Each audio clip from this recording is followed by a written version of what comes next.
पंच और उसका खिलौना। पंच नाम का बंदर, जिसे उसकी मां ने जापान के एक चिड़ियाघर में छोड़ दिया था और जो वायरल हो गया था, मूलभूत लगाव सिद्धांत के एक प्रयोग की याद दिलाता है।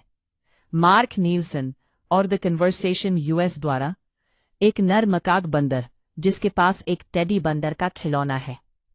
चिबा प्रांत के इचिकावा शहर चिड़ियाघर और वनस्पति उद्यान में पंच नाम का एक 7 महीने का नर मकाक बंदर, जिसे जन्म के तुरंत बाद उसकी मां ने छोड़ दिया था, एक टेडी ओरंगुटान खिलौने के साथ समय बिताता है। पंच नाम का एक छोटा मकाक बंदर अपने साथी की तलाश में दिल को छू लेने वाले प्रयास के कारण वायरल हो गया है। अपनी मां द्वारा त्याग दिए जाने और अपने समूह के बाकी सदस्यों द्वारा ठुकराए जाने के बाद जापान के इचिकावा शहर के चिड़ियाघर में उसके रखवालों ने पंच को एक ओरंगुटान का मुलायम खिलौना दिया, जो उसकी मां का विकल्प बन गया। खिलौने से चिपके हुए बंदर के वीडियो दुनिया भर में वायरल हो गए हैं, लेकिन पंच का अपने निर्जीव साथी के प्रति लगाव केवल एक मार्मिक वीडियो का विषय नहीं है। यह 1950 के दशक में अमेरिकी शोधकर्ता हैरी हार्लो द्वारा किए गए प्रसिद्ध मनोवैज्ञानिक प्रयोगों की कहानी की भी याद दिलाता है। उनके प्रयोगों के निष्कर्ष लगाव सिद्धांत के कई केंद्रीय सिद्धांतों का आधार बनते हैं, जो बच्चे के विकास में माता पिता और बच्चे के बीच के बंधन को महत्वपूर्ण मानता है। हार्लो के प्रयोग क्या थे? हार्लो ने रीसस बंदरों को जन्म से ही ले लिया और उन्हें उनकी माताओं से अलग कर दिया। इन बंदरों को एक बाड़े में पाला गया, जहां उन्हें 2 नकली माताओं की सुविधा मिली। एक तार का पिंजरा था जिसे मां बंदर के आकार में बनाया गया था, जिसमें एक छोटे से फीडर के माध्यम से भोजन और पानी दिया जाता था। दूसरी एक बंदर के आकार की गुड़िया थी, जिसे टेरी तौले में लपेटा गया था। यह गुड़िया नरम और आरामदायक थी, लेकिन ये भोजन या पानी नहीं देती थी। यह केवल एक रोएंदार आकृति थी जिससे बच्चा बंदर चिपक सकता था। एक प्रयोग में भाग लेते हुए बंदर की काली और सफेद तस्वीर, हार्लो के प्रयोग में तार से बनी मां और कोमल मां। तो हमारे पास एक विकल्प है जो आराम तो देता है लेकिन भोजन या पेय नहीं, और दूसरा विकल्प है जो ठंडा, कठोर और तार जैसा है लेकिन पोषण प्रदान करता है। ये प्रयोग व्यवहारवाद के प्रति प्रतिक्रिया थे, जो उस समय प्रचलित सैद्धांतिक दृष्टिकोण था। व्यवहारवादियों का मानना था कि शिशु उन लोगों से लगाव विकसित करते हैं जो उनकी जैविक आवश्यकताओं जैसे भोजन और आश्रय को पूरा करते हैं। हार्लो ने इस सिद्धांत को चुनौती देते हुए सुझाव दिया कि शिशुओं को शारीरिक पोषण के अलावा देखभाल, प्यार और स्नेह की भी आवश्यकता होती है, ताकि वे भावनात्मक जुड़ाव बना सकें।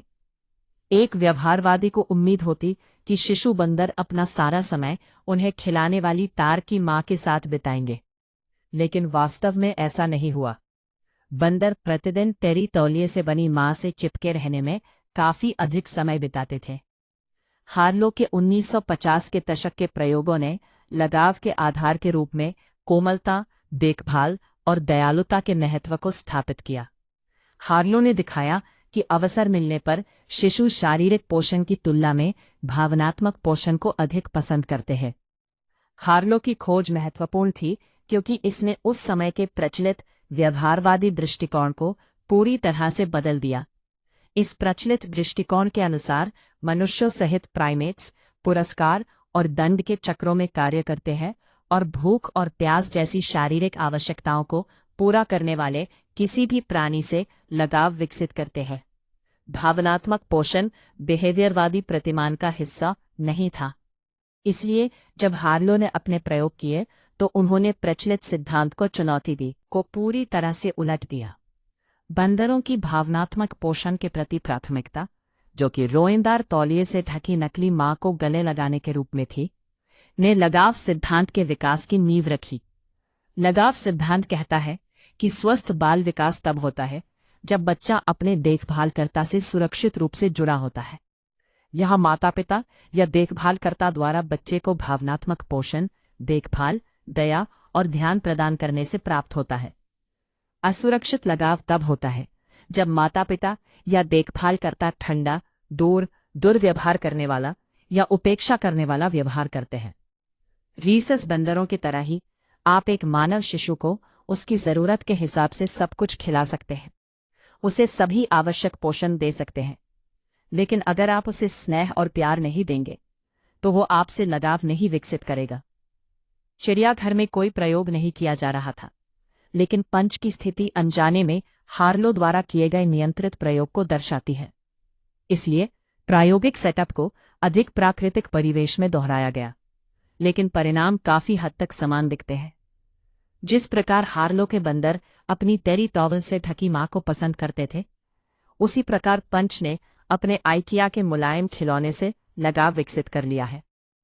चिड़ियाघर वाली स्थिति में हमारे पास कठोर शारीरिक रूप से पोषण देने वाले विकल्प की तुलना नहीं है, लेकिन स्पष्ट रूप से बंदर यही नहीं चाह रहा था। वो एक आरामदायक और सुरक्षित जगह चाहता था, और गुड़िया ने उसे वही प्रदान किया। क्या हार्लो के प्रयोग नैतिक थे? आज दुनिया के अधिकांश देश प्राइमेट्स को ऐसे अधिकार प्राप्त मानते हैं जो कुछ मामलों में मानव अधिकारों के समक्ष है।